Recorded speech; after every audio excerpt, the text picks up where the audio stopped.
Okay, great. Okay, cool. Well, thanks again, everybody, for having me. Thank you for joining, and thank you for doing the introductions. It was really, really cool to hear all of the projects that you're working on. I think the Watson Institute in this program is really, really special and really cool. I haven't seen a lot of stuff like this, especially in academia, so you are all very fortunate and lucky to be in this program, and I'm really excited to share with you. So yeah, that's just an intro slide. I want to dive in a little bit, I guess, about me. So I'll be talking about myself just a little bit here at the beginning, and then we can dive into the meat of kind of what machine learning is and data science and all those different things.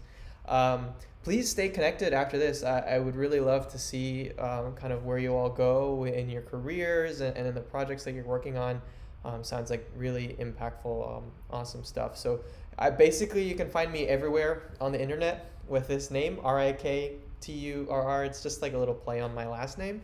But Instagram, Twitter, LinkedIn, that's even my email address. My website is all of that. So you can find me anywhere on the internet with this. And also just, I'm happy to share these slides afterwards. I have a lot of just screenshots and links, and I'll be talking through a lot of the content, but happy to share the slides afterwards so you can just reference back to all the information. You can definitely do that. And feel free to interrupt at any point if you have any questions. I think I did leave some buffer time for questions, and I have some extra content in case I like breeze through this and finish like super early, but we'll see how it goes. Okay. So a little more about me. I guess the best way to introduce yourself these days is through your Instagram. So there's my Instagram. I guess from that you can see that I like to travel and take pictures and sometimes ride a motorcycle and play volleyball. So that's about it. My favorite thing, I guess, that I'm most passionate about outside of like work stuff is traveling, which is very difficult during these times. I have to like watch a lot of videos of traveling, and I'm so used to always having like a next trip planned, and this is really difficult because I feel like I'm being stuck. But it's better that we're all staying safe, so that's definitely the most important. So, couple other things that I'm just interested in, nothing related to work or what I'm talking about. I ride a motorcycle. I also have a drone and try to take some drone videos and pictures here and there. Although I, lapse of judgment, tried to fly it off of my balcony during this whole quarantine situation. It was really windy and I crashed it. So hopefully it's still okay, but I'll be able to get back out there and fly it a little bit more. Music-wise, these are some of my favorite artists. Obviously, the list is much bigger than this, but basically, indie or hip hop are my favorites. Now, trying to get into a little bit more of the professional stuff. I did recently get my PhD. I guess it's almost a year ago now in August. I got my PhD from FAU, so just down the street from Lynn. I was there for a few years, and it was a really good experience. My PhD is in machine learning. I'm going to go into that a little bit more in a little bit about specifically what I did my research in, but there's that. And just to tie it all together more from a professional and education perspective, I am from South Florida, born and raised. I'm here in Fort Lauderdale right now. That's where I live. I work for a company called Modernizing Medicine. It's actually walking distance from the Lynn Boca campus. Just down the street, it's in the Boca Raton Innovation Center, where I guess like Five Spice, that restaurant is, and like the Starbucks over there. So right behind there is where our office is. Obviously, I'm not going into it right now. So I've been there for just like about 6 years now, and I started there after I got my bachelor's degree. So I got my bachelor's from FAU, also in computer science, more focusing on software development, software engineering. I had a lot of experience from middle school, high school in web development, some game programming a little bit. I did some computer science courses there. But I had a lot of college credit through high school, so I finished my bachelor's degree fairly early and didn't really know what I wanted to do. So I guess when I didn't know what I wanted to do, I figured I might as well just stay in school some more. So I stayed a little bit longer, first originally pursuing a master's, but they actually ended up going straight to the doctorate. And so they had a program where I could jump from the bachelor's to the doctorate degree. And as soon as I started that, my PhD advisor actually got me an internship at Modernizing Medicine. And since there, kind of the rest is history. I've been there for a few years. I started full time about a year after my internship started. So I was going to school full time for the PhD and working full time, which looking back, I didn't have many weekends or evenings, but it worked out. I'm not sure that it's recommended all the time, but it worked out for me. So that's where I am now. So right now I'm working there as a data scientist. I'm happy to be done with school. I'm sure I'll be back in academic environments here and there throughout the rest of my life. But for now, I'm enjoying the break of not having deadlines or journals to write to and revisions to make and all that stuff. So that's it.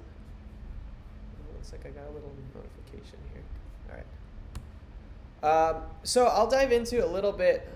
I'll give a more background and more light into all those different things I just mentioned, a little bit on my work, a little bit on my research, and then we'll jump into the real meat of this talk.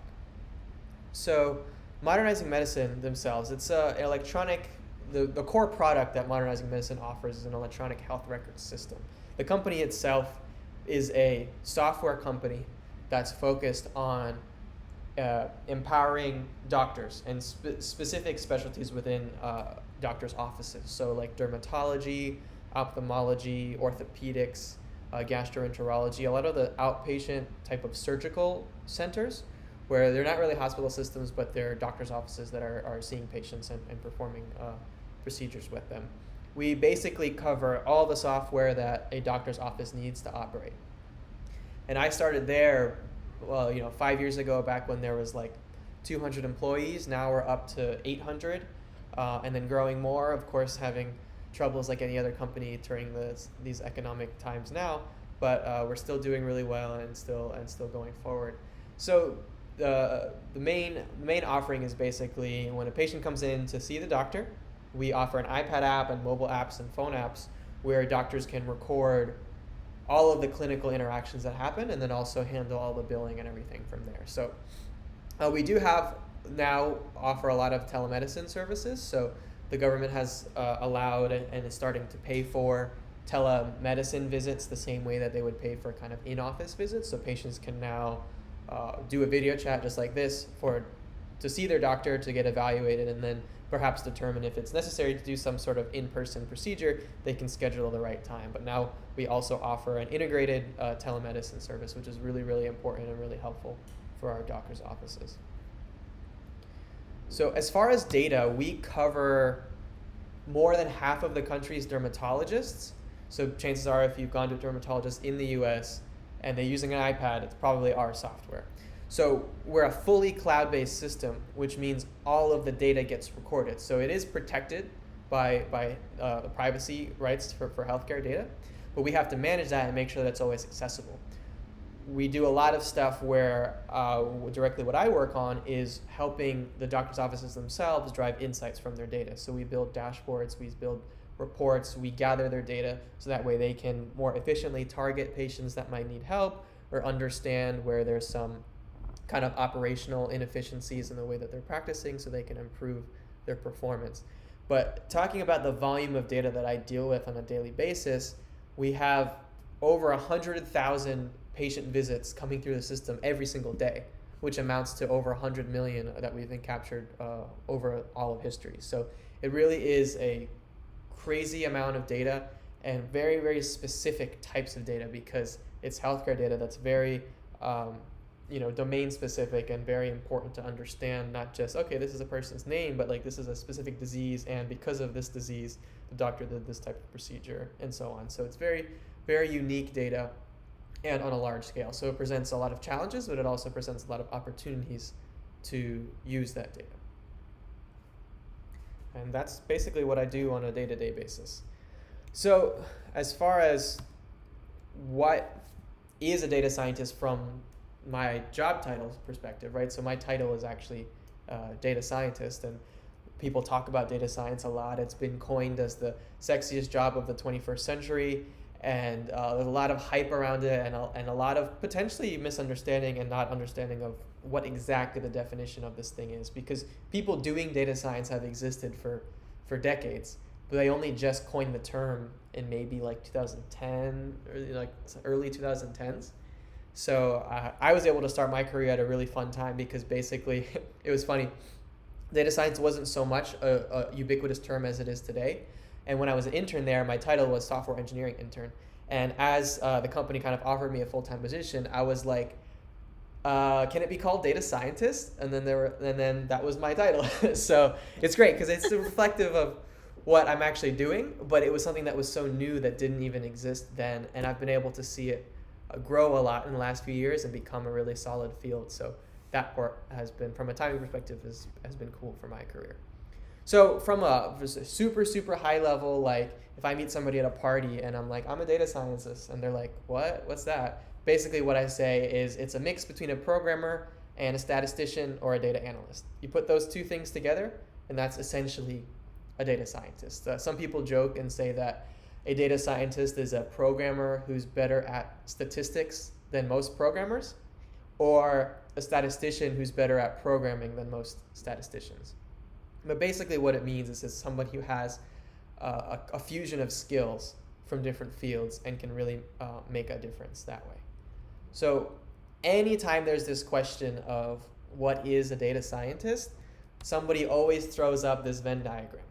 And I'm not saying that this is always the best visualization of a way to describe what this title is, and then I've seen some crazy ones over the years where they'll add like 6 different bubbles and they're all overlapping and there's like all these different crazy stuff.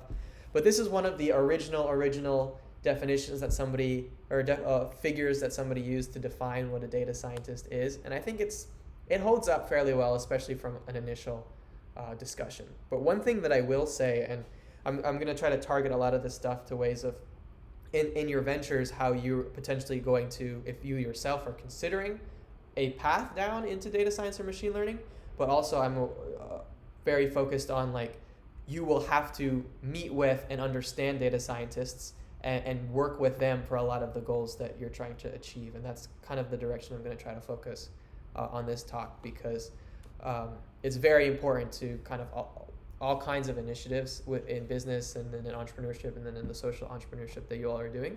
So I think it's really important to get a good grasp on what is this field and how it can be used in any domain. So the first thing I'll say is that it's not always one person. There's this idea that there's this like crazy data scientist who is like a master of like 5 different fields and is like super smart and can do everything and can talk to people really well. And that's not always the case. What you see now normally is that data science is more of a team sport. And so there are these 3 different fields, general large fields of expertise that come together to create data science.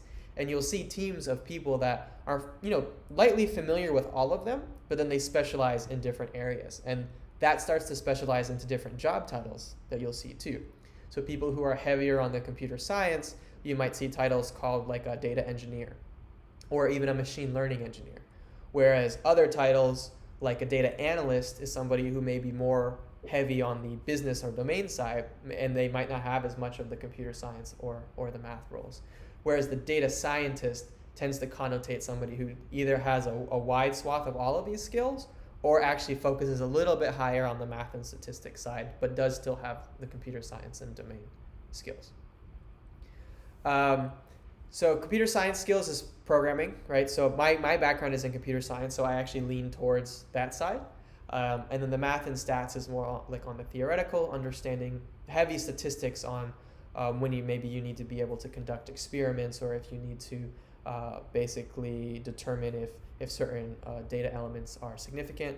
A lot of statistics work is going into a lot of these COVID-19 modeling and the projections, and I guess on Twitter everybody's kind of become an epidemiologist now, or a data scientist, with all of these graphs that people are spitting out. But that's kind of the expertise on that side. And then the bottom part, I think, is actually one of the most important, and it's probably the area that has helped my career advance the most, is understanding the business. And what I'll lump in there too is not just the business, but it's also being able to communicate. Because being somebody who can really understand in-depth computer science and math and stats and algorithms and all of that stuff, it doesn't get across to business people or stakeholders unless you can communicate that outside of those worlds. Like, you could really, really understand super in-depth research paper, but if I can't go to my manager and say, we need to use this algorithm, then it's not going to help, even though that I do understand that background. So those are, when you're looking for data scientists or looking to be a data scientist, I think the communication and domain expertise is really, really crucial, because you need to be able to explain maybe what your data is showing, or explain some sort of algorithm that you need to apply, or explain the results of some sort of analysis that you've done. So main tenets of data scientists is basically somebody who writes code that can analyze data automatically, because that's different than somebody who could just look at an Excel spreadsheet to analyze data. The data scientist is somebody who can write code to analyze that data. Somebody also who can present results visually and communicate those results. Then also somebody who can build models that predict the future. And that's really the focus of machine learning, and that's what we're going to go into in just a little bit. This is my last slide specifically about data science and data scientists as as the field as a whole. Does anybody have any questions there before I pivot mostly to machine learning?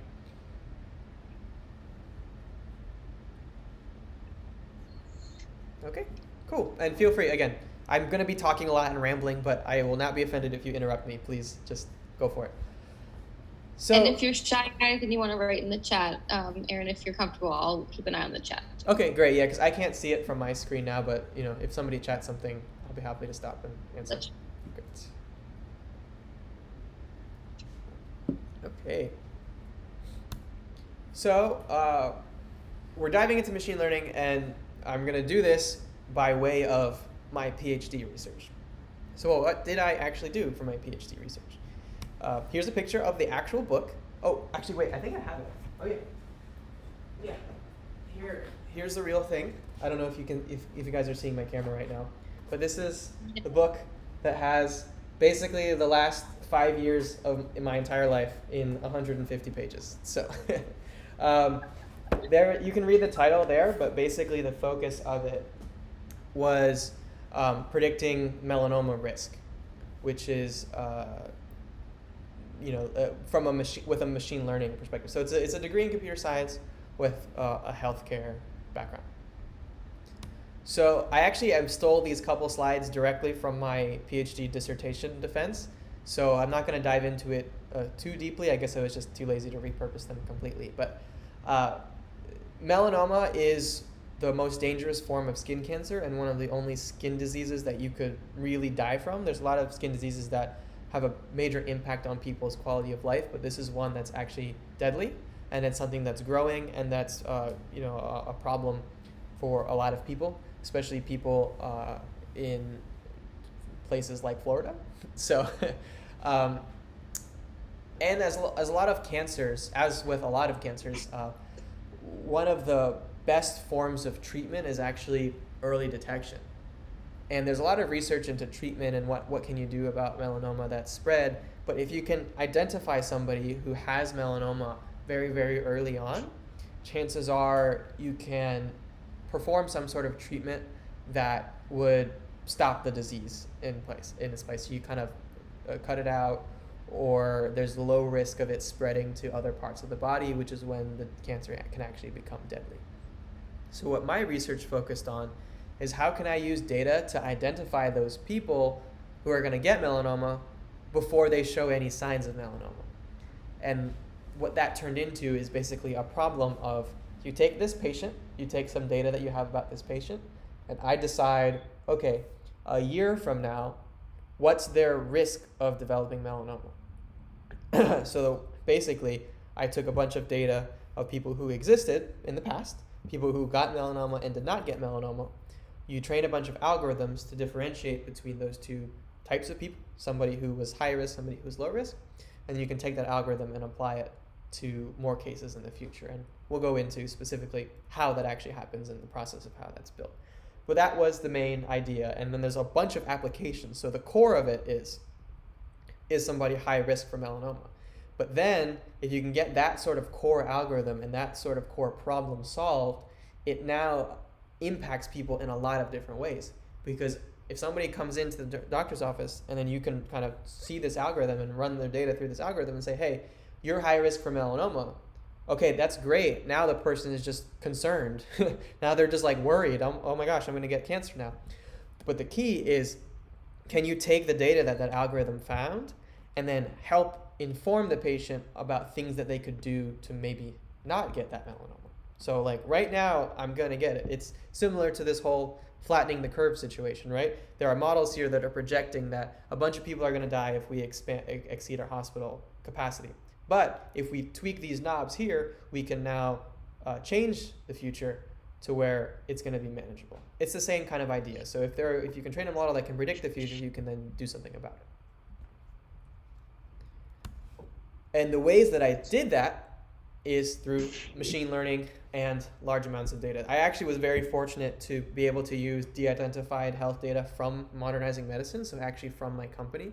The way that it works is you de-identify it, you can certify that there's no personally identifiable information there, and there's a whole crazy process for how that happens.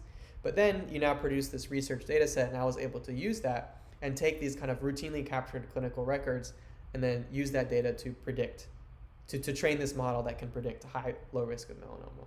We're not going to go into all these problems that I listed here. Again, this is from my dissertation. If you're really, really interested and really, really bored, I can send you the PDF, but I think only like 2 people in the entire universe have fully read that, me and the legal person at my company. So I won't be offended, it's fine. But basically, that's the main idea, is collecting a bunch of data and training some algorithms on them. And it creates a whole host of problems and a whole host of solutions that you have to come up with to solve those problems, mainly because due to the volume of the data, the types of the data that were recorded, is the data consistent, and all that stuff. And then what kind of cool algorithms can I apply? What kind of math and stuff can I do? And you're going to see me harp on this fact a lot during this presentation, in that it's really a lot about the data. You can't do anything with machine learning unless you have data. So if you kind of want to dive in and start a venture on something and you have this idea to do machine learning, you got to make sure that there's some data to back it, and the data is actually going to work well to produce some sort of model that you're trying to do. So that's that. I'll dive into that a little bit more as well.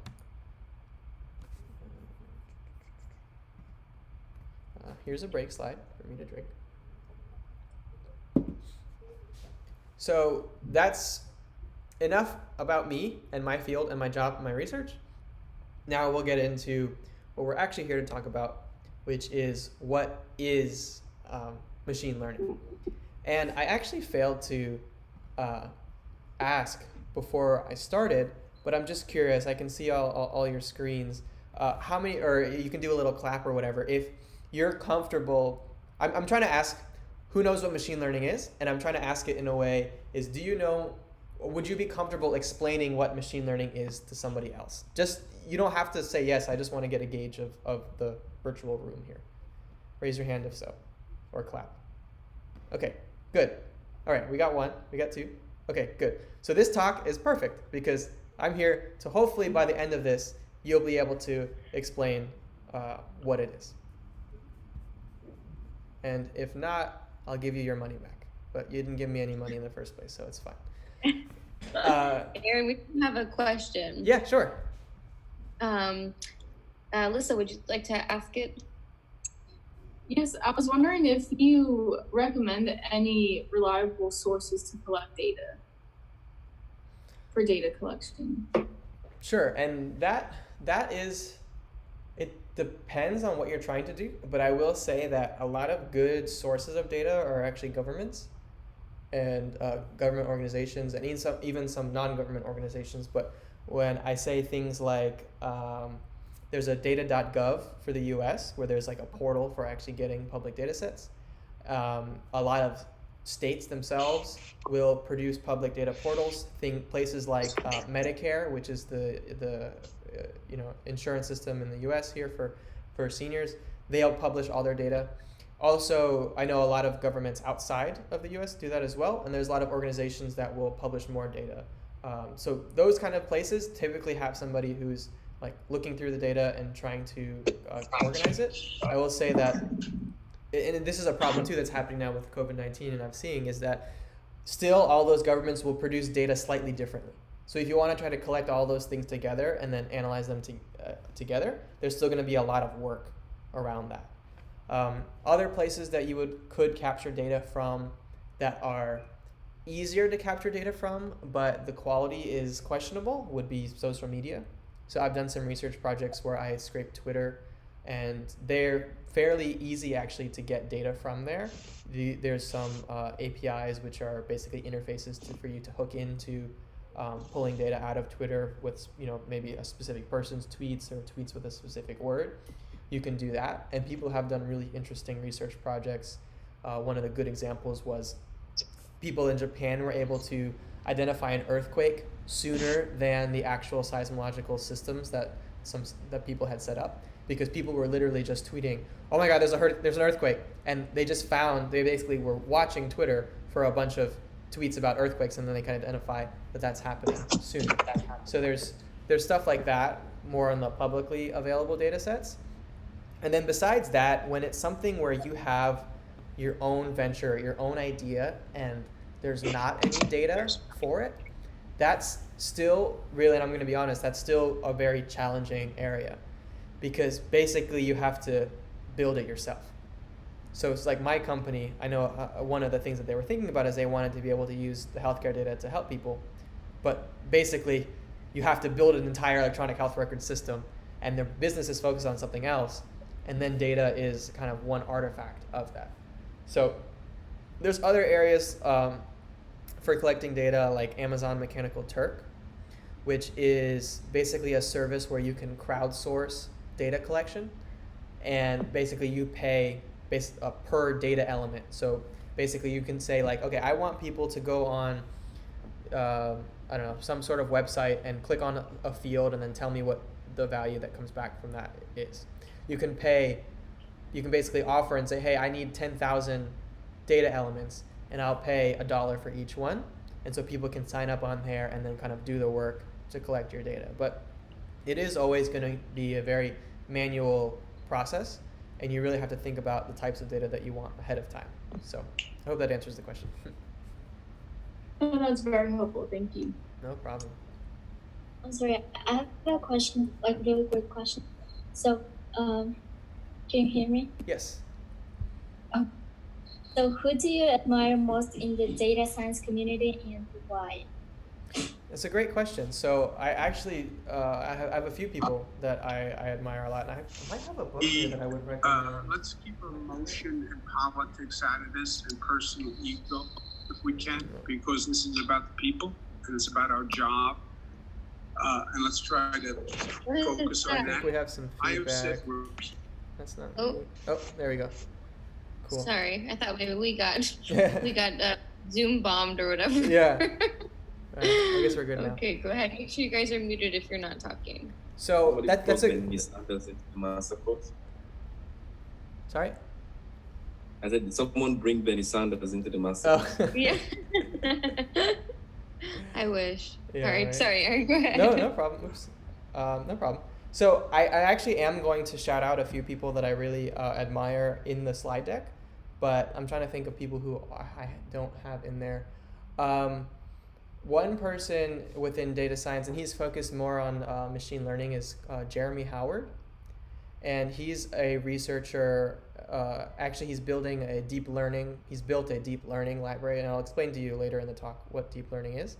But he's a very good source of information about machine learning. He's actually focused super heavily right now on mask use for COVID-19 preventing of spread. So he's been saying a lot on that. I'll say another really important name in the data science field her name is Hillary Mason. She's the head of a research lab at Cloudera. Cloudera is the company that she works for. But she was one of the first people to coin the term data scientist, and is really a great thought leader in the field. Let's see, another person who is really important is, why can't I remember his name? DJ Patil. He was the first chief data scientist of the US actually during the Obama administration. They have since not refilled that position, but he is also one of the very first people to coin the term data scientist, and he's focusing very heavily on kind of public applications of data science, AI, and those different places. So between those few people is a starting point, but there's a lot of amazing people to follow, and I follow them all on Twitter, and it's a really great career place to really follow those people and see what they're saying. You'll see more through the talk Okay. too. Thank you. No problem.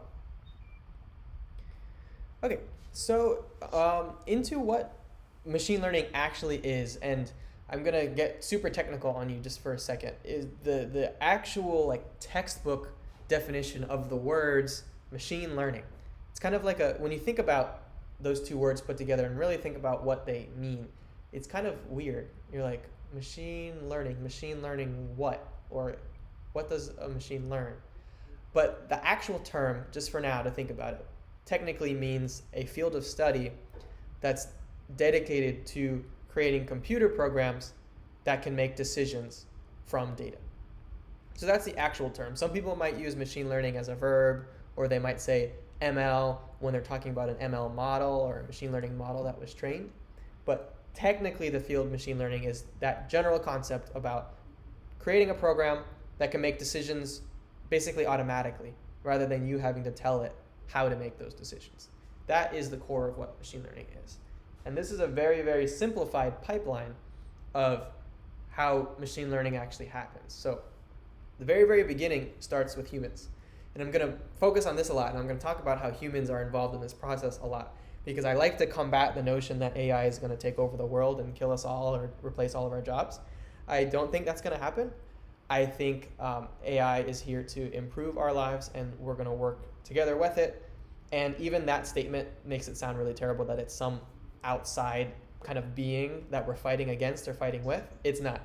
It's something that we create. We code programs, we collect data, we produce these models. It's all centered around humans. So first, all the way at the beginning, humans do stuff.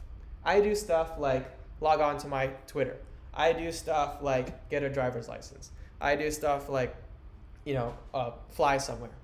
And what that does, all of those peripheral things generate data based on systems that humans also created to collect that data, right? So that's where it starts. So now we have a bunch of humans all collecting a bunch of data and a bunch of data is going together.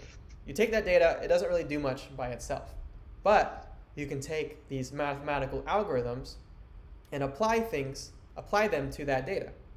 And when an algorithm is applied to data with a specific use case in mind, this generates a model. And this is really the entity that we think about when we're thinking about machine learning or a machine learning model. This essentially is the black box that makes that decision. So data point comes in, an answer comes out. And then what that thing that comes out is called a prediction. So a machine learning model will make these predictions. So that's the really, really high level overview of what this is.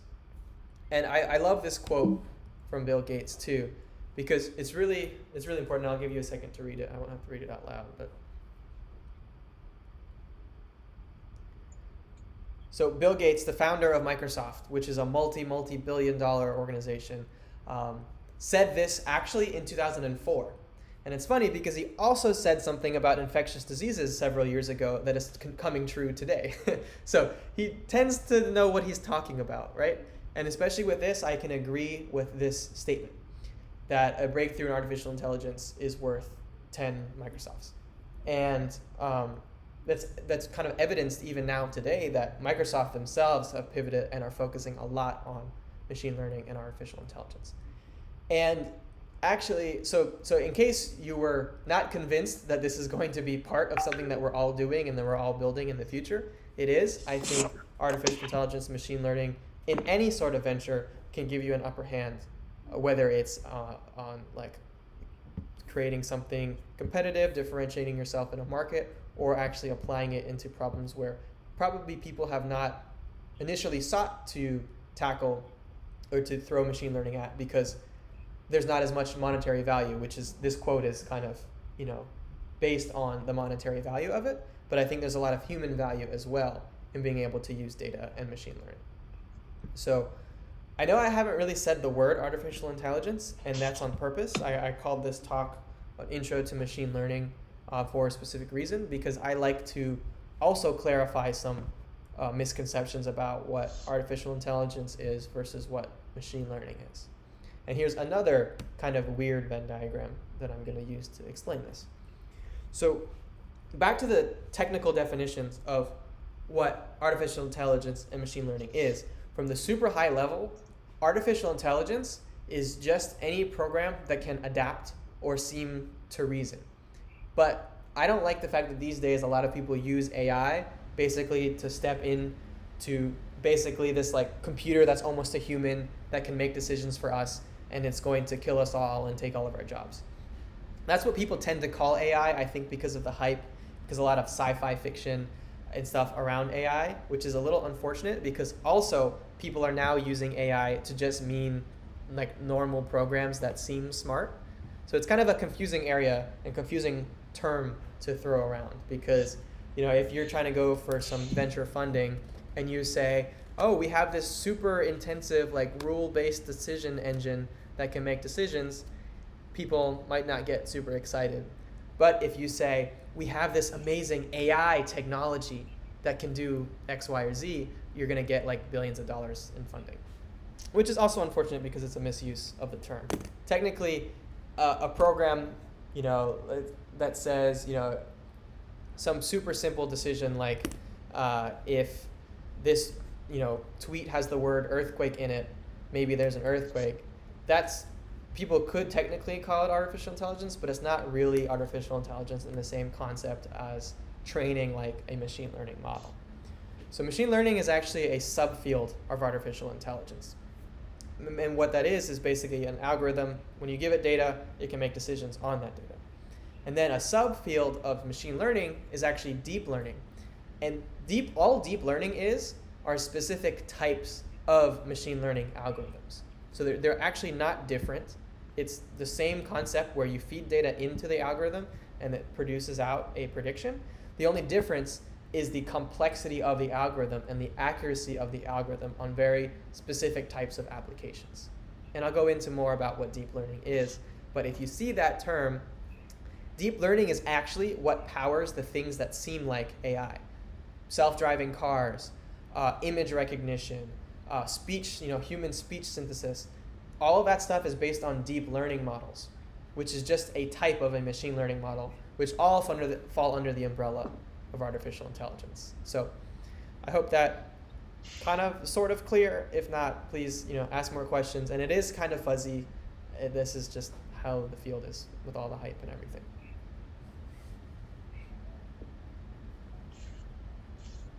Okay, so now that we've gone through some definitions, let's say that we did get a machine to learn something and we produce this model. What does it actually do? It basically says, if you give me a specific type of data that I'm looking for, I will give you a specific answer that you programmed me to give you. The actual answer is not pre-coded, but the structure around the answer is. I'll just go through some examples. These are all screenshots from my personal accounts and devices to show basically how ubiquitous machine learning is in everyday life. The very first example of machine learning that I always like to give, because I think it's an easy concept to grasp, is a spam filter on your email. And this is something that's existed for like decades now, and everybody kind of takes for granted, and they don't really think twice about it. Like, oh yeah, this all the junk email goes into my spam folder. But that's actually one of the earliest and most widely used forms of machine learning. So what happens here, this is actually my spam folder, I think, for my email address. So don't judge me for anything on here. Basically, an email comes in, right? There's some subject line that says, huge, humongous sale. And then there's some text inside that says a bunch of words, right? What this algorithm does is it ingests all that text, and that's the data that goes into this box, right? And in this box, based on data that it's been trained across throughout history, it has a bunch of examples of emails that were not spam, and then it has a bunch of examples of emails that are spam. And there's keywords in all of those emails. So what happens is an algorithm gets applied to that data, and through some mathematical stuff and some computer programs run, that algorithm now learns what spam emails look like versus not spam emails. So it might identify, okay, all caps words that say sale or money or don't miss, all of those emails tend to be spam. So it'll see a new email that says huge sale, and then it'll classify that as spam. Or it might see another email that says, hi, Aaron, can you meet up for a coffee on this day? And there won't be any of those red flag words in it, so it won't mark it as spam. That's basically what machine learning is, and that's what machine learning is for any single application that you might think of. The core of it is some data comes in, and then the algorithm spits out some sort of answer.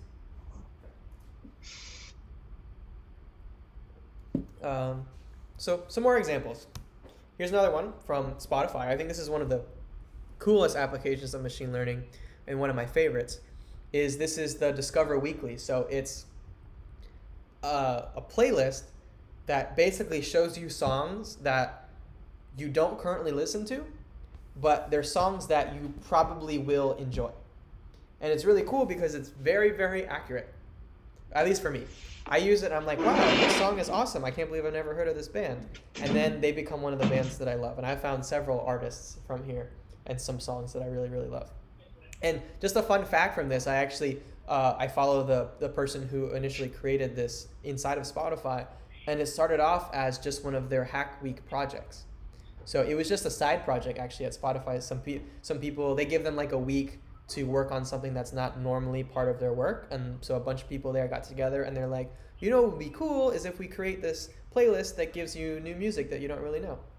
And they created it, and now it's one of the most used features in Spotify. So I think that's really cool. So the way that this one works, this is a different type of algorithm, but it's the same concept. It takes data and then it produces some sort of scores. What this does is it takes all the millions of people that listen to Spotify, right? And it takes the songs that I listen to. So like I showed you, I listen to Kanye, I listen to Young the Giant, I listen to Chance the Rapper. I have a bunch of songs, and it knows all the songs that I've listened to, right?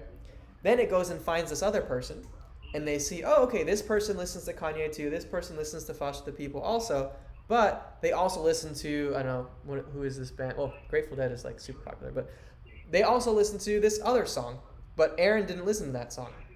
But, 90% of the rest of their songs, they both listen to.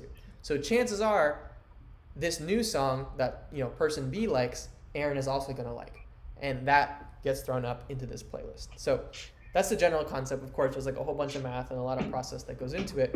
But this is one of those algorithms, and these are called recommendation algorithms. Because they can take basically usage patterns of a bunch of people and then recommend what a new person might like. So things like Amazon tells you what products that you might buy, LinkedIn tells you people you might know, or Facebook tells you people you might be interested in following. All that stuff, that's all recommendation algorithms, and this is a huge, huge part of personalization.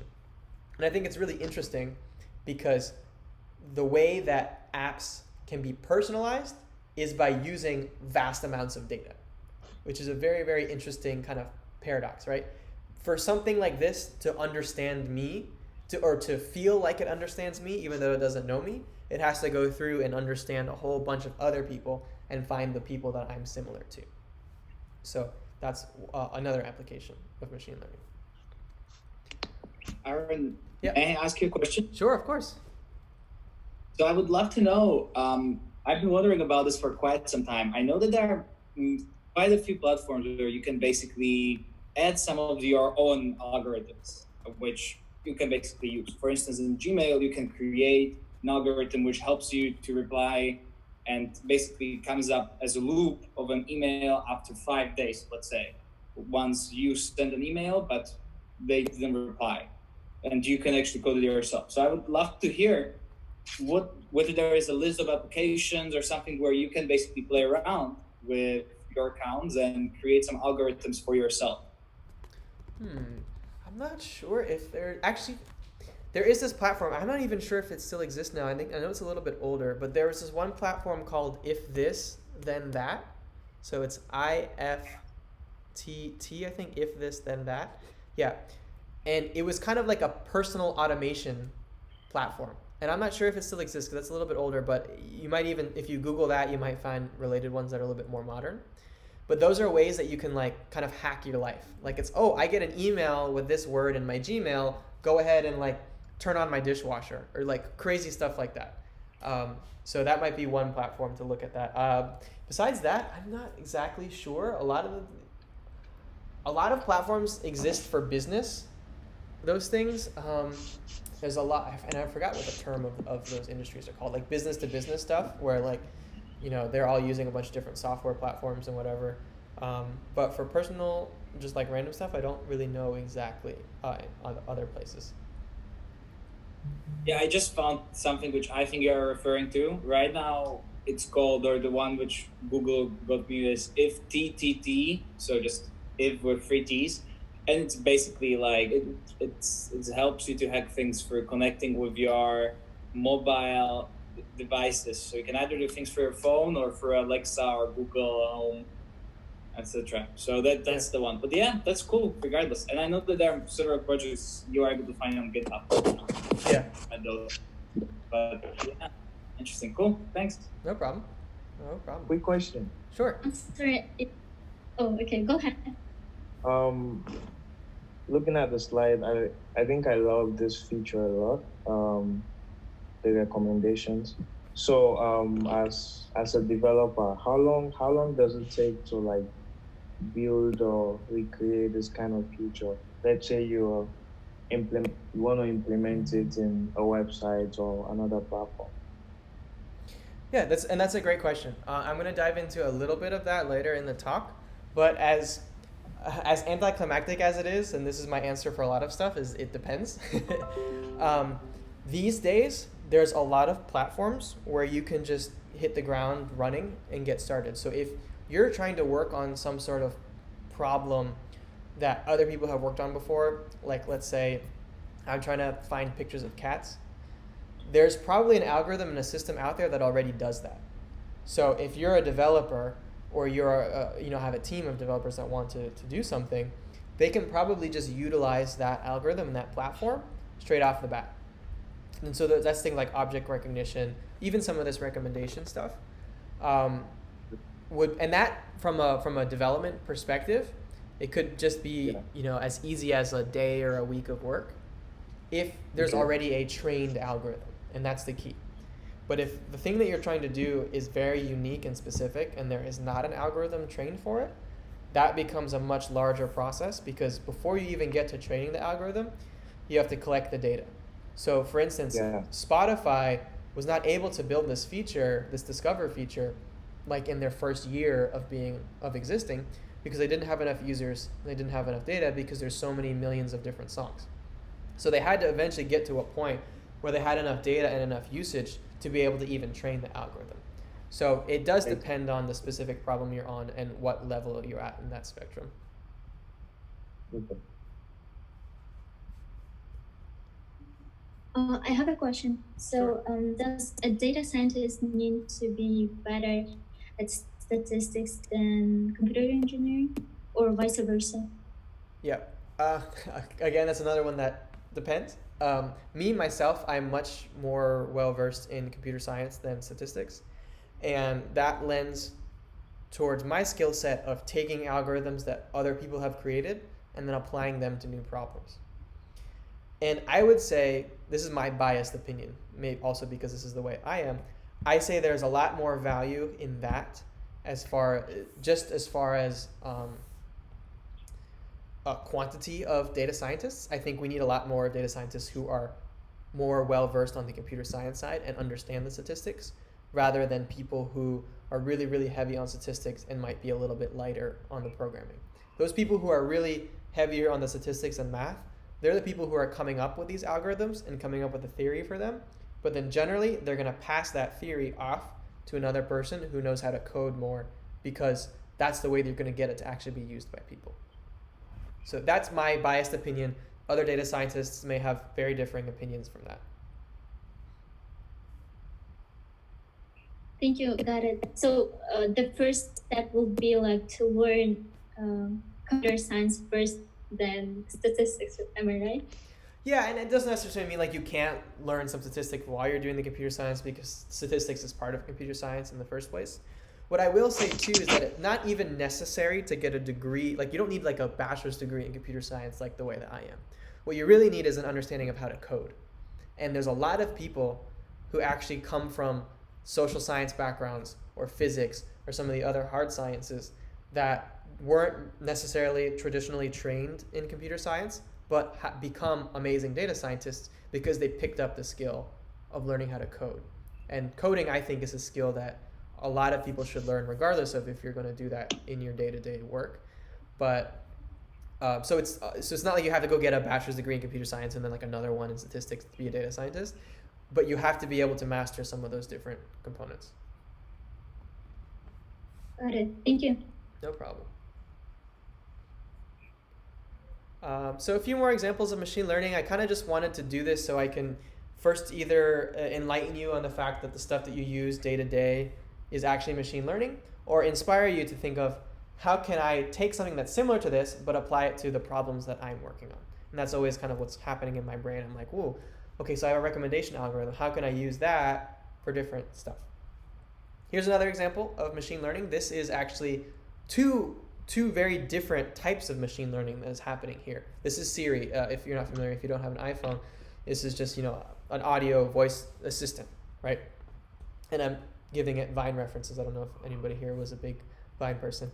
But there's two things that are happening here. First is the algorithm is taking in sound waves, essentially, right? Words that you're speaking, and it has to convert that sound into text, into these words that you're showing. So the gray words are the words that I said, right?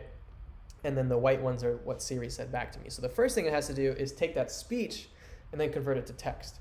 So that's great. So it can know from a bunch of different people, a bunch of types of different people talking, what words they're saying. But it doesn't help if you know what words they're saying if you don't know what to do about it, right? So if I say, I can't say it right now because my phone's going to do it, but if I say, Siri, remind me to do something tomorrow, first it has to take those waves, convert it to the text that say, remind me to feed my dog. And then it has to take that text now that says, remind me to feed my dog, and figure out what action to take based on what those words said. And that's another machine learning library. Or a machine learning algorithm, sorry. Okay, another one. This is Google Photos. Is an app that I have. I think it's a great app for managing photos. And it's really cool because basically one day I took a picture of my dog, or over several days I took several pictures of my dog. And then Google Photos was like, hey, we see this animal that we recognize frequently in some of your photos. Do you want to name this animal? And then I said, yes, okay, that's my dog, Bosco. So now I can go up to the search bar and I can just type in his name. It knows that name is recognized with this dog and can actually identify that dog in all of my pictures. It goes the same way for people. I can go in sometimes if I'm talking to somebody about my motorcycle and I don't have a picture like readily available. I can literally type in the search bar motorcycle and it knows to find all the images that have a motorcycle in them. And that is a machine learning algorithm. That is actually a deep learning algorithm. And we're going to go into actually what made that possible. It made it possible for you to actually search images with text. And that's like a huge, crazy thing, because imagine the fact that, like, sure, I might have an essay and I will try to search for the word dog. That's one thing because you're searching for the exact thing that you're looking for. But in this case, I'm taking words and then I'm searching images for those things. And I think that's just like super mind-blowing, and it's something that was not possible 5 or 10 years ago. Just even 5 years ago, it wasn't possible. So really, really cool. And I'll explain to you how that actually became ubiquitous and kind of part of normal life. Hint, it's about data. It's always about data. This slide here is another slide of, yeah, we can talk about like really, really cool applications of machine learning, but there's also very, very important considerations to think about the ethical ramifications of applying machine learning in certain areas. And so these are a few examples of some more problematic applications of machine learning. Yeah, identifying dogs in a picture is all great, but these are cases where it can really be problematic, and it's really a question of, because we can do it, should we do it? Or how should we do it properly? And there's a lot of research and a lot, I would say even more important now than the actual technology of machine learning research, is understanding how we're going to apply it to society and how we can make sure that these algorithms are not further basically setting in stone our human biases and masking it with an algorithm so people think automatically, oh, it's not biased because it's an algorithm, but all it's doing is reflecting the data. And if your data is biased and collected by biased processes and biased societies, it's just going to continue to be reflected down the pipeline, and it could potentially increase inequality instead of reducing it. So it's really, really important to think about this. And I apologize for the cursing in the tweet there. But I'll go through these. So the one on the top left is from a study that tries to predict cancer. Basically taking a picture of a skin lesion, like your skin, and determining, okay, is this mole like cancer or not cancer? And that's problematic, one, because only because it might kind of put doctors out of their jobs, because I don't think it will, but it's problematic because a lot of machine learning researchers have been kind of riding this hype, and just because you can train an algorithm that can 90% of the time determine whether this picture is cancer or not cancer, that algorithm does not know the patient. That algorithm does not know how to treat the patient. It doesn't even really know the history of that patient. It might have data about the history of that patient, but it doesn't actually know the patient. So it's a problem because people are like, oh my gosh, computers are going to replace doctors. That's not really the case. Computers can do these automated tasks to recognize images of things, but they don't necessarily know a patient. They don't know how to treat a patient the same way that a doctor does. The one on the bottom left, the targeted Facebook ads, that's not even just machine learning. That's just an application of super, super specific data pinpointing, and has shown to kind of been something that was part of the 2016 election, was these super micro-targeted Facebook ads to certain types of people and changing those ads for all those different types of people. That's kind of a consideration to think about when you're thinking about large amounts of data and privacy of data and things like that. The one in the middle is self-driving cars. So that's a great, awesome application of machine learning. I'm honestly looking forward to it because I hate driving. But there's a lot of considerations when it comes into, if an algorithm makes a decision and makes the wrong decision, who is liable?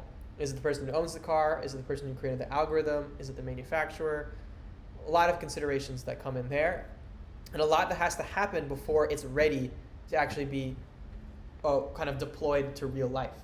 Just because, again, you can train an algorithm and you can prove that, hey, look, this car is driving and following the lines, you have to think about how is this actually going to work inside of society. The one on the top there was about Apple released their new credit card a few months ago. And it was just it basically had automated systems, again, machine learning built on automated data, but that data itself was already biased. So that data, basically what was happening is an automated algorithm that would determine how much money you could borrow on a credit card. And this guy who tweeted it is actually the CEO of a large company, or a big company called Basecamp. And him and his wife had a drastically different credit limits, even though they were in the same place financially. The only difference between them was male and female. And so it's not like that there was some horrible sexist person clicking buttons and saying, oh, this is a woman, I'm not going to give them a credit limit. What happened was those people fed in all of this data that had all of this history of inequality in it, and then all the algorithm does is reflect what data went in there. So that's what it produces. So when we're building algorithms, we need to think about how our data is biased so that way we can adjust for that to make sure that it's making fair predictions. Similarly, the one on the right there is algorithms that are really, really concerning for me around predictive policing. So essentially, they're actually using this in court systems right now in the US. Basically, they will take data about a person and determine and use that for their sentencing. Basically, okay, this person has this socioeconomic status, this race, they live in this zip code. What's their chances that they're going to end up back in prison? And that's what the algorithm tries to optimize. And of course, there is a large systemic failures in the way that policing systems work and the way that arrests work and the way that people get arrested really drastically unfairly for different groups of people. And again, that just reflects right into the algorithm because that is what exists in the data. And then a judge sees this output from an algorithm and they're like, oh, it came from a computer system. It's totally unbiased. But that's not true because the computer system was built with biased data. So if this slide is the only thing that you take away from this machine learning thing, I think it's really important to think about that. Obviously, it's not meant to discourage the fact that machine learning is really, really useful and going to continue to be a really, really important part of society and how we kind of advance. because it really does have an opportunity to level the playing fields and create more equality than reduce it. But just like with anything, we have to be careful about the tools that we use and how we use them. But by far, one of my favorite examples of machine learning, and what illustrates potentially sometimes the difficulty of machine learning and how awesome these algorithms really are, is this picture. So for me as a person, sometimes I can't even tell as a human which one of this is a chihuahua or which one's a muffin. So imagine now like a computer algorithm that's trying to determine that. It might actually mess up here and there. So this is just my example that I always like to give when I'm talking about I'm machine gonna learning. screenshot this, Aaron, if Okay, you don't mind. go for it. Yeah, this is one of the best examples of image processing because it shows that very, very unrelated things to a human, like a muffin is very different than Chihuahua, but because of just the way that the pixels are laid out in the image, the way that the colors are laid out in the patterns, a computer might actually think that it's completely something else, non-related. So you can actually get this data and train an algorithm and see how well your algorithm can differentiate between Chihuahuas and muffins. So I'm just doing a time check. I guess I have about 30, 40 minutes, right, Tyler? Yep, we have until about 3:15. So Okay. if we stop earlier than that, no worries. Okay. Yeah. Great. I Okay. still have No a little bit more. Cool. Okay, so I hope that kind of give an example of what machine learning is and what it can do, because that's really the main thing that I want to illustrate to you, is that machine learning has a lot of opportunity and a lot of opportunity to help different areas. But now, given that understanding, and maybe your brains are going now like, okay, maybe I want to use machine learning and apply it somewhere. And then the next logical question is, well, okay, great, I have this idea. I want to build this algorithm that can predict chihuahuas from pictures. And then you're like, okay, well, now what am I going to do with it? How do I actually do anything about that? Do I just like hire some person that says they're a data scientist, or can I do it myself, or whatever? And even if you're doing this in any sort of enterprise way, and you're not doing it directly yourself, you want to have an understanding about how it works, so that way you can evaluate either the people who are working with you, what they're saying, or kind of trying to evaluate new tools, or trying to work with other people. So this is my next topic, is how do machines actually learn? And back to what I said in the beginning, it's a lot of human work. It's all human work, all of this stuff. It's no algorithms just magically figuring things out and then gonna kill all of us. It's really all about human work. And there's 3 parts that I'm gonna cover. I'm more gonna cover the process. I'll introduce a little bit of the theory and the technology, but those are deeper dives where I've given this talk before to kind of like a room of programmers. So I'm going to skip over a little bit of technology, and if you are really interested and we have time, I can dive into that as well, because I do have the slides available. But a little bit first on the theory and the process. So this article, and this is another person, I don't know if you can read it on the bottom right, it's Andrej Karpathy. He's the head of AI at Tesla. And previously, he was a head of AI at OpenAI, which is a research group focusing on fair applications of AI. But he's at Tesla right now. And he has this idea and this concept that he's kind of wrote in this article called Software 2.0. And I think this is one of the best ways to think about machine learning and how it's different than regular software development or software engineering, building websites or building apps or anything. So on the top there, you see classical programming, and this is what we're used to. Classical programming is, I'm going to create a bunch of rules. I'm going to say, if this person clicks the back button on their phone, I'm going to make the screen go back to the screen that they were on before. If this person says, hey Siri, I'm going to turn on the Siri feature. Or if this person presses the power button, I'm going to turn off the computer. That's classical programming. So you take in a rule. You say, if this, then do that. The data comes in, which means the person did this thing. It's going to combine that with the rule, and then it's going to do something. So if the power button is clicked, off. I'm going to go in and click the power button, and then it's going to do something about that. To shut down your Mac, choose Shut Down from the Apple menu. Is that my computer trying to turn itself off? That's so weird. I think so. See? They're too smart. Over. They're taking over. They're not, though. See, she was not even she. I don't like calling computers by personal pronouns. But it was programmed to do that. It was programmed to learn a specific word. Anyway, that is the machine learning part. So software 2.0 and this concept of machine learning flips two things, and you're going to see what's flipped there. The pieces that are answers and rules are flipped on either side on the machine learning box at the bottom. Because machine learning, you don't give it rules up front. And that's really the complete paradigm shift in this field, is you give it data, and then you give it the answers associated with that data, and then the machine, the algorithm, generates those rules. So back to the example with the spam filtering. I could write a spam filter in a classical programming sense, and I can say, if I see the word sale, if I see the word buy now, if I see the word last chance, or anything like that, I can build a whole bunch of rules and write all of those rules and then say, okay, that's going to mark it as spam. But then all somebody's going to do is they're going to change the letter E to a 3 or change the character O to a 0, and then all of a sudden it breaks my rule. Because people are going to find some weird different way to represent the data that's not in my set of rules. So what's different with machine learning is I don't give it those rules. What I do is I give it a bunch of emails with text, and then I give it the answers. I give it, this email here is spam. This email is not spam. This one's not spam. This one is spam.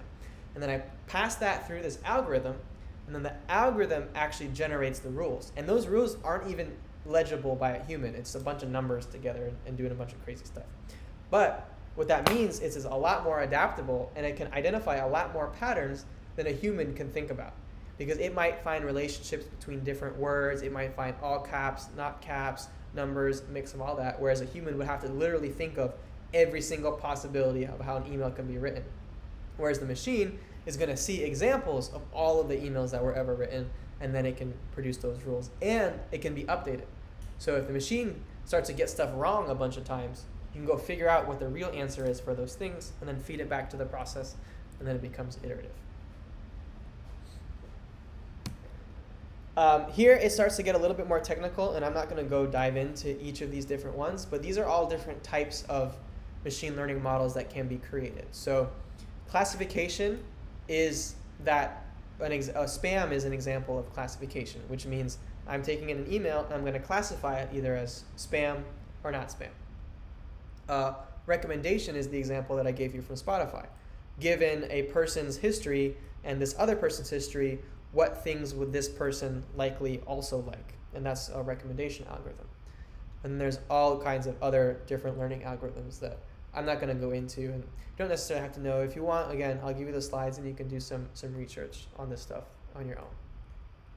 But one thing that I do want to illustrate, and this goes back to, I know somebody had a question about kind of what tools are there and how long does it take to actually spin up a machine learning algorithm and apply it somewhere.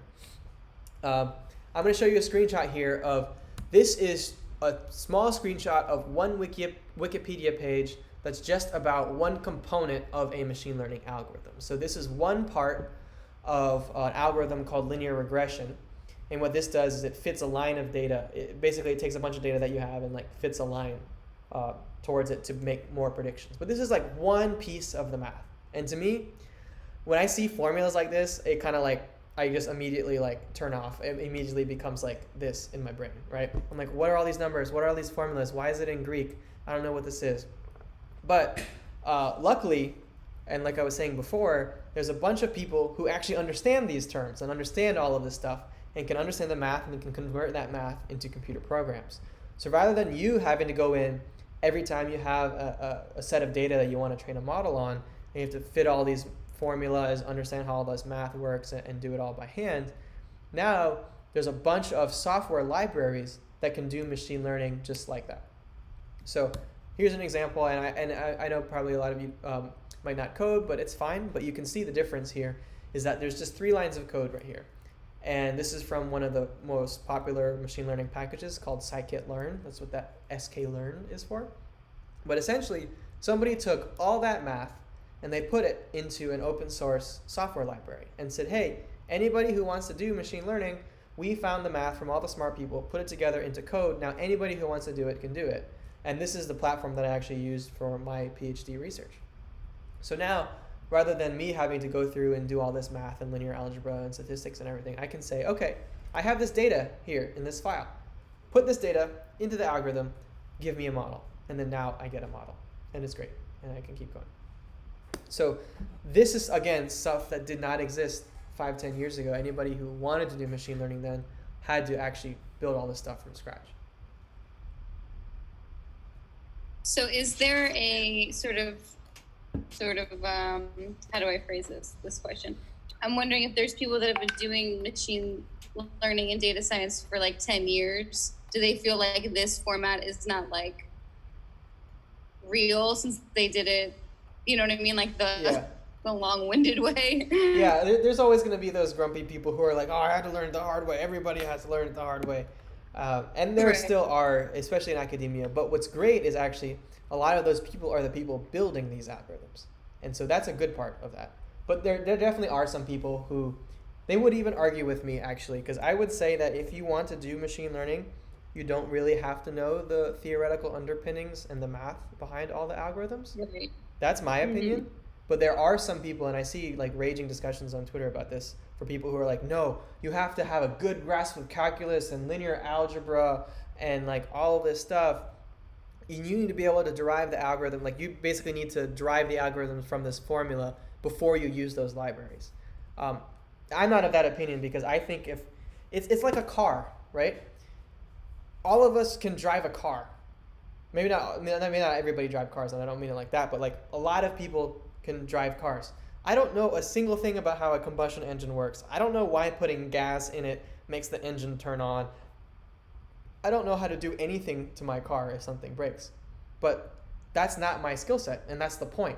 The point is to be able to democratize these tools so people can actually apply them and do real things. Like I don't want to have to like become an engineer just to be able to drive a car. And nobody should. Because the job of the engineers are to build the cars that are safe and easy to use so that way people can actually get things accomplished. And that's the analogy that I like to draw with machine learning from scratch versus machine learning with libraries. Totally cool. Thank you. No problem. Next, I do want to talk about specifically deep learning, only because this is like a really, really hot field of machine learning, and this is actually more of the algorithm-focused stuff. But it's really important because it's one of the things that actually enabled really, really intense machine learning applications that have really started to transform society. Like I said, things like self-driving cars, the image recognition, the fact that Google Photos can recognize my dog, that model was trained using deep learning techniques. And to save a little bit about the theory, basically deep learning is just a really, really complicated set of linear models. And I know I really didn't explain what a linear model is, and I don't have so much time to do it now. Please, if you want to know a little bit more afterwards or offline, I can give you some more resources on it. But essentially, what deep learning is good at is working with high-dimensional, quote-unquote, raw data. And I'll explain to you kind of what I mean by raw data. Raw data is stuff where you can't really explicitly tell the computer what to look for. So the top right picture here is an example of handwriting recognitions. There's actually algorithms that can see, and all of us can see those three numbers in white. Right? I can see the top one is the number 9, the middle one is the number 8, the bottom one is the number 4. That's like human handwriting. Before 5-10 years ago, when deep learning libraries became popularized and easier to use, it was almost impossible to code into a computer the rules needed to detect that 9. Because imagine, let's say that there's 100 boxes within that square where there can be a certain color, right? So in that box, there's either a mark from a pencil or there is not a mark from a pencil, right? So let's say there's 100 boxes. There's numerous combinations of which boxes might have a pencil mark in it that indicate that this number is a 9 or it's a 7 or it's a 1. And it's going to be a very, very blurred distinction between what those different numbers are. If you look at the number 4 at the bottom, if I just drew a line at the top part, all of a sudden that becomes a 9. And it would be really, really hard for me to code saying every single combination of the colors inside these boxes here can produce all these different numbers. It's just like an intractable problem. But when you bring deep learning in, it's data focused again. Basically what you would do is get a bunch of people to write a bunch of numbers, and then they tell you what the real value of those numbers are. You feed that data into this deep learning algorithm, which is illustrated on the left, and then it can now produce predictions for what those different numbers are. Basically all it's doing is it's identifying patterns. It might find, okay, in the number 8 and the number 9, there's some sort of circle here on the top half. But then the bottom half has some sort of other kind of shape. And then the algorithm basically is learning how that works. And there's a whole lot of math theory and a whole lot of other stuff that goes into why these algorithms work well. But they work, and they're really good. They can identify chihuahuas from muffins. And this is really what's changed a lot of the machine learning landscape. And I will say that deep learning the theory of it has existed since like the 60s. But we've never had computers strong enough to actually run those algorithms on the amount of data that's needed to train them until just the last 10 years. So that's the reason we've really seen an advancement in machine learning, is not because the theory is new, it's because the computing power has finally caught up to the theory and is able to actually apply these things. And it's really, really great. So that's deep learning from a super, super high level. The main concept of it is just a really, really complicated algorithm. More complicated than most other types of machine learning algorithms.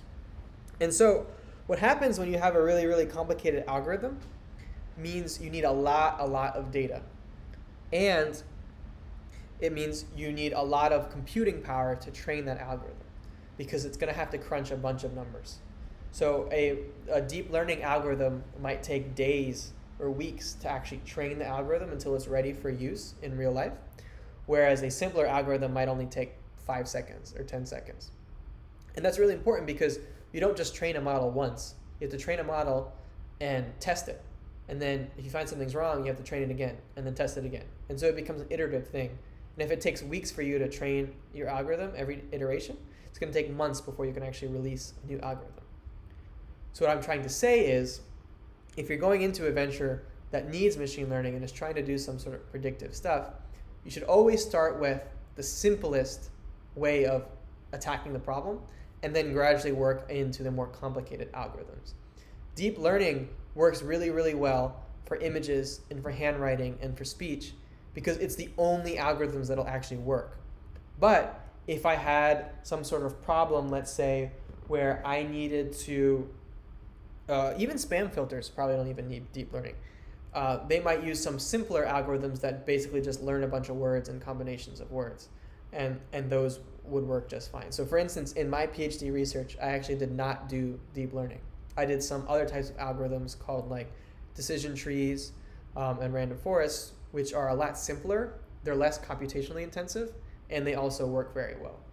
But if I was working with images, I would need to use deep learning. So basically, that's my story, is all machine learning is not deep learning.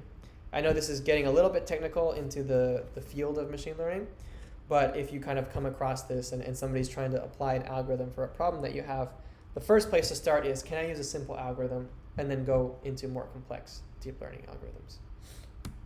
And this tweet is actually from Francois Chollet. He's somebody that I really respect in the machine learning and AI community as well. He actually built a deep learning framework. And it's interesting because he built a deep learning framework, which is a framework that enables you to do these really, really complicated algorithms. But he also has this opinion, and I'll let you read the tweet now.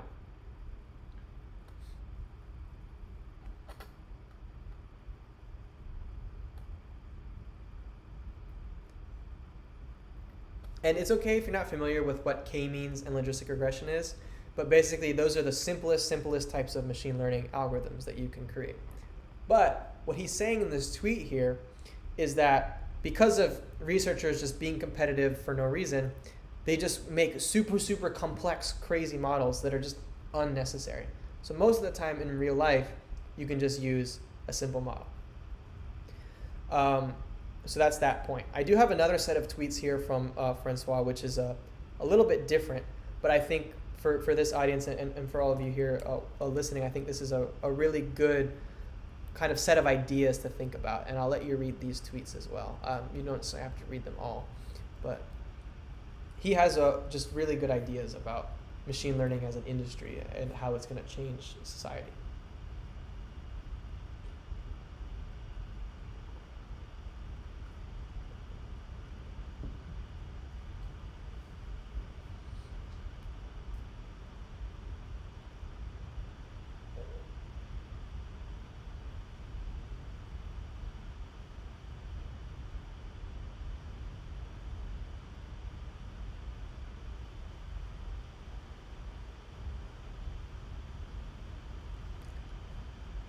So this is really great, and I think this is where the intersection here of machine learning and entrepreneurship and social entrepreneurship really starts to show light.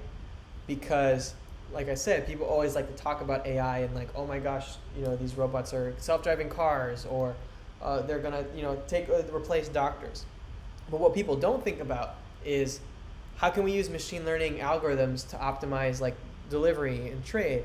How can we use machine learning algorithms to identify people who might be victims of modern day slavery? And this is actually something that was a real application of machine learning. It's simple, quote unquote, simple tech from a machine learning perspective, but it has such a great impact on people's lives, and it's not as like sexy as self-driving cars and some of those other things. But the way that machine learning is going to transform society is through all of these small applications. So if something that you do is just like a very, very specific application of machine learning to just one tiny part of people's lives, that's going to be part of this larger collective of machine learning applications that are going to progress our society forward. And I think that's the real impact of machine learning, instead of these large ubiquitous problems that only Google can work on. This is another tweet. It's more of me when I'm arguing with other people who are in the machine learning research field, because there's a lot of people who are like, deep learning can do everything. You don't need to learn any other algorithms. But I always like to just throw this kind of stuff at people, because I'm of the opinion that if you can make something and do something simpler, and it's just as accurate or even a little bit less accurate than the super complex way, the simplicity wins, because it's much easier to manage. It's much easier to explain to people. There's a lot less fear in something when you can explain how it actually works. So I just think, again, just harping on the fact, simple is always good. So now a little bit into the actual process of like hands on the ground, like what actually happens when we do machine learning, and what would this look like in any sort of business or any sort of data science team. And this is a funny tweet too that I always like to show.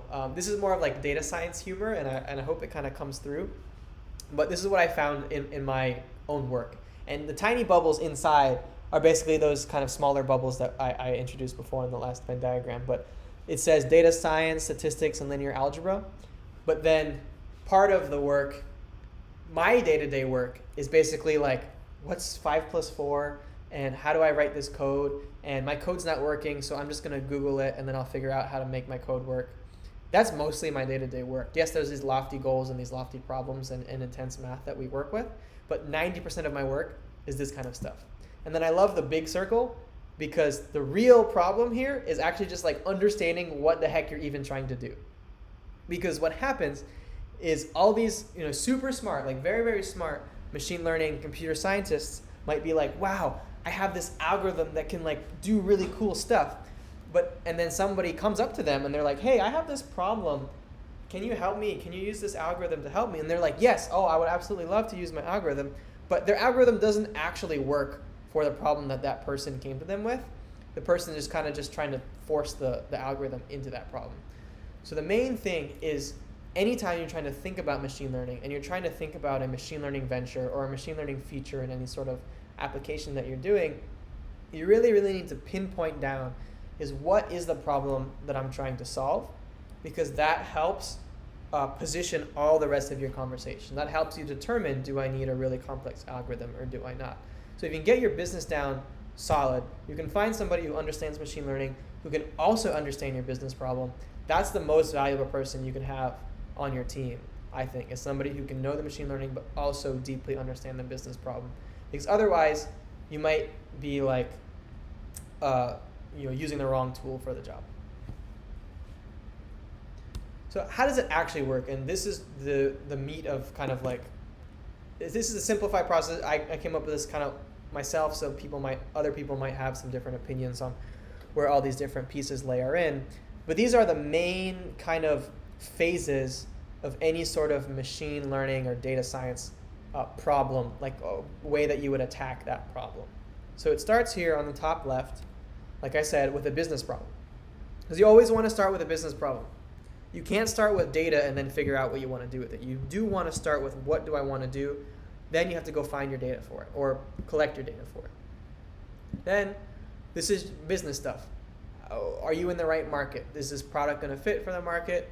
You got to figure out what your return on investment is about, like, you know, investing in personnel, in data collection, and all that stuff. So you got to get your business problem sorted out. Then the next most important part is data.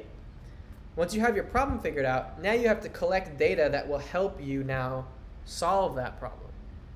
So again, if I was building an email spam classifier, but I had access to no emails, I couldn't do anything. I might have this great idea that, oh, I can train this model to do this, but I couldn't actually concretely do it because I had no access to any data. So if I didn't have access to data, now is a point where I would start building an application to collect data.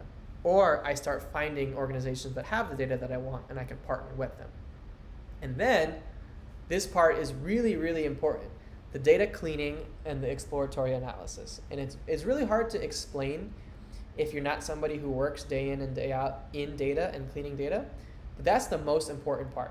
Because remember what I said about how like different governments across the world are capturing data differently? There's a problem here where we're trying to understand, and it is a current problem to kind of illustrate this, is somebody might say, I want to know how the death rate across the world is changing because of the COVID-19 pandemic. So to do that, it's a simple problem. It's a very well formalized problem is, I want to know what was the death rate, let's say last year at this time, April 2019, versus what's the death rate in April 2020, because then I can hopefully try to estimate what the impact of the pandemic is. The first part is every country records their data differently. They might record the data in different languages.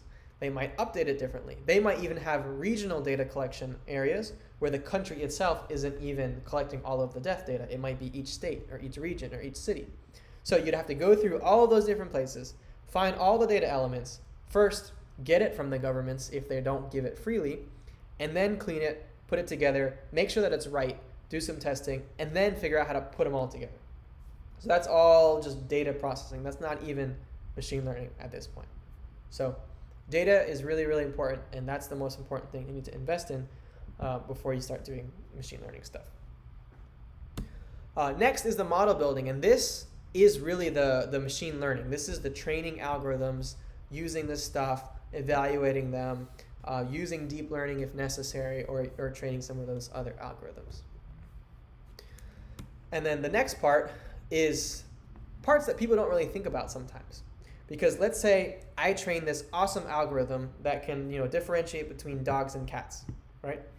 But eventually, let's say after a few years, there's going to be all kinds of new images of dogs and cats. Maybe there's even new breeds that come out where my algorithm has never seen it before. So if I never go back and check on my algorithm and check on maintenance and see how it's doing, I'm never going to know that essentially my algorithm is not even useful anymore. So this deployment and maintenance is a really, really important part of this whole kind of machine learning cycle. So you put all that together, and there's just a whole bunch of bubbles here. I know I breezed through that pretty fast, but here's another article from somebody who I respect a lot, Cassie Kozur. I don't know how to pronounce her name completely, but Kozurkov, I think.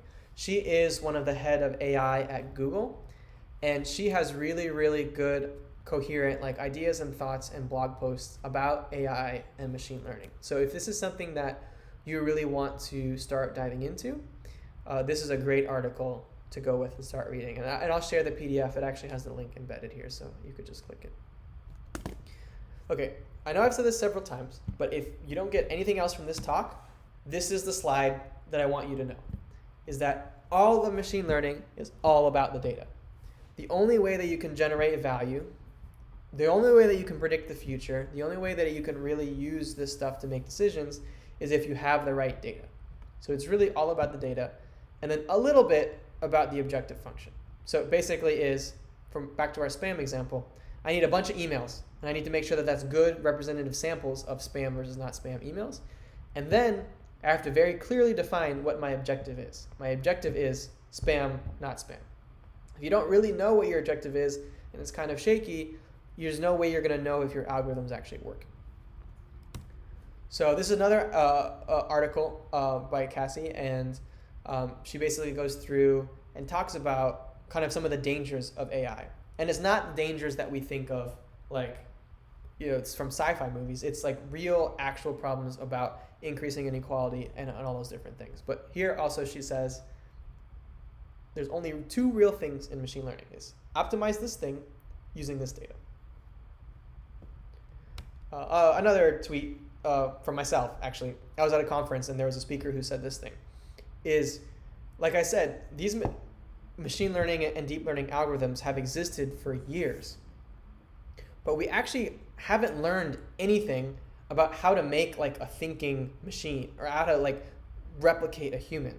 All that we've learned how to do is create computer models that can fit more data to more functions. We really have not learned anything about actual artificial intelligence by that definition. We have not learned how to create intelligence.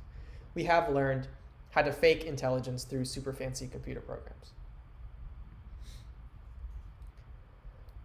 So back to our favorite picture. I wanted to kind of show you one example of how AI actually transformed a specific field and how that transformation was not necessarily the algorithms. Algorithms were important, but it really was about the data. So this article here is really fantastic. This Quartz article, the one from the top left, I would say this is something that's really, really great to read because I think a lot of people don't really get the concept of the algorithms versus the data. So this article tells the story about ImageNet, which is basically just a gigantic database of images. And okay, fine, there's images everywhere. I can go on Google Images and I can search for stuff. But the main thing was that this database was started in 2007 by a researcher, I think from Princeton. Yeah, from Princeton. And they created this data set.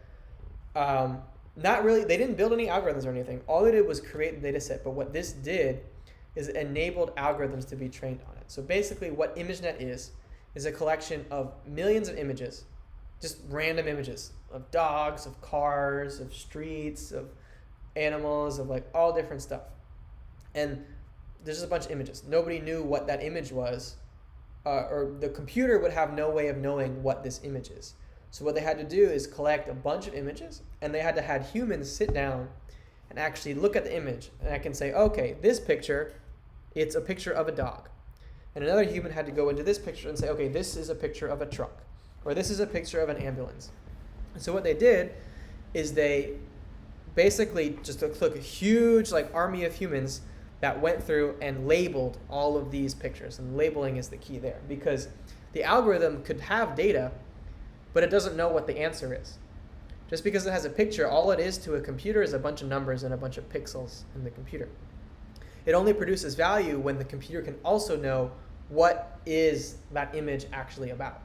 So now if I give it 1 million images of dogs and then 1 million images of cats, now the algorithm can generate those rules to differentiate between those two answers of dogs versus cats. And so this actually is what propelled this AI revolution that we've seen over the last few years. Yes, there have been algorithms and very important improvements to algorithms and computational kind of considerations, but the key was that they actually had data to apply those algorithms to. And so this was a hugely visionary effort. It was not like a pretty like sexy effort. It was just like get a bunch of data and have people spend hours literally just typing in what all those images are. That's not very exciting. But what it did is it enabled these exciting algorithms to actually be created and trained. So this is actually the data that powers the algorithm from the Google Photos that I showed you that can, tell me pictures of dogs or my motorcycle or whatever. This is directly the data that created those, that were used to train those algorithms. And they're used to this day. I train algorithms at work where the core of it was initially trained on this ImageNet data. And super visionary, and it's interesting, and it's kind of sad because I saw an article recently about talking about the history of AI, where they downplayed the significance of this particular data set and really only focused on the people that made the algorithms. And it's very unfortunate because this was a female-led research group that really, really transformed AI as we know it today. If this data set didn't exist, we wouldn't have the AI that we have now. So that's just something to consider, and I wanted to just point that out to everybody. It's a great article to read if you have some time. I did have some slides about the tech stack. I'm going to skip this because this is really heavily on just the computer science and the programming side. I'll put it in the slides that I send you just so if anybody wants to peruse through it, they can. But at that, I'll kind of stop talking now, and I know I breezed through a lot of content, so please, if there's any questions, reach out to me. There's my email address. You can go to my website, Twitter, Instagram, any way you want to reach out to me. Please, by all means, and please stay in touch. But I'll just thank you for your time. Thank you so much, Aaron.